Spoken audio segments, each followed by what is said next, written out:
மேடையில் வைத்து ஜெய்சங்கர் அடித்த அடி இதோட நிறுத்திக்கணும். அதிரும் உலக இஸ்லாமிய நாடுகள். இந்திய வெளியுறவுத்துறை அமைச்சர் எஸ். ஜெய்சங்கர் வங்கதேச அரசுக்கு பயங்கரவாத குழுக்களுக்கு ஆதரவாக இருப்பதை தவிர்க்க வேண்டும் என்று கடுமையான எச்சரிக்கை ஒன்றை விடுத்திருக்கிறார்.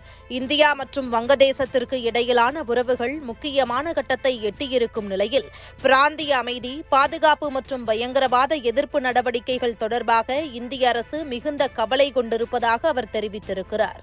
இந்தியாவின் வடகிழக்கு மாநிலங்களில் தீவிரவாத செயல்பாடுகள் அதிகரிக்கும் அபாயம் உள்ளதாகவும் வங்கதேசம் தன் நிலைப்பாட்டை வெளிப்படுத்த வேண்டும் என்றும் அவர் வலியுறுத்தியிருக்கிறார். இந்தியாவின் வடகிழக்கு மாநிலங்களான அசாம், மேகாலயா, மிசோரம் மற்றும் திரிபுரா பகுதிகளில் வங்கதேசம் வழியாக சில தீவிரவாத அமைப்புகள் ஆதரவு பெற்றிருப்பதாக கடந்த காலங்களில் குற்றச்சாட்டுகள் எழுந்துள்ளன. குறிப்பாக ஜமாத் உல் முஜாஹிதீன் வங்கதேசம் மற்றும் பிற பயங்கரவாத அமைப்புகள் இந்தியாவிற்குள் அத்துமீறி நுழைய முயற்சிப்பதாகவும் சில பயங்கரவாதிகள் வங்கதேசத்தில் இருப்பதாகவும் இந்திய உளவுத்துறையின் தகவல்கள் கூறுகின்றன. இந்திய அரசு வங்கதேசத்தில் இருந்து ஏற்படும் பாதுகாப்பு சவால்களை தடுப்பதற்காக இரு நாடுகளும் இணைந்து செயல்பட வேண்டும் என்று பல முறை வலியுறுத்தி வருகிறது. அதே நேரத்தில் வங்கதேச அரசு தனது நிலைப்பாட்டை தெளிவுபடுத்தி எந்தவிதமான பயங்கரவாத அமைப்புகளுக்கும் துணை போகாது என்று உறுதியளிக்க வேண்டும் என இந்தியா கோருகிறது. இந்தியாவும் வங்கதேசமும் வரலாற்று ரீதியாக மிகப்பெரிய வர்த்தக மற்றும் நட்பு உறவுகளை பகிர்ந்து வரும் நாடுகள்.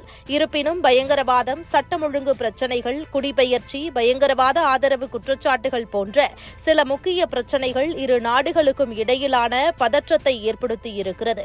மும்மொழி கொள்கை, நீர்வள பிரச்சினைகள், வர்த்தக தடைகள் போன்ற அரசியல் விவகாரங்களிலும் இந்தியா வங்கதேச உறவு பல முறை சிக்கலாகியிருக்கிறது. இதில் பயங்கரவாதம் தொடர்பான இந்தியாவின் கவலைகள் மிகவும் முக்கியமானவை என்பதால் வங்கதேசம் இந்த எச்சரிக்கையை மிகுந்த கவனத்துடன் அணுக வேண்டும். இந்திய வெளியுறவுத்துறை அமைச்சர் ஜெய்சங்கரின் எச்சரிக்கை வங்கதேச அரசுக்கு கடுமையான அழுத்தமாக பார்க்கப்படுகிறது.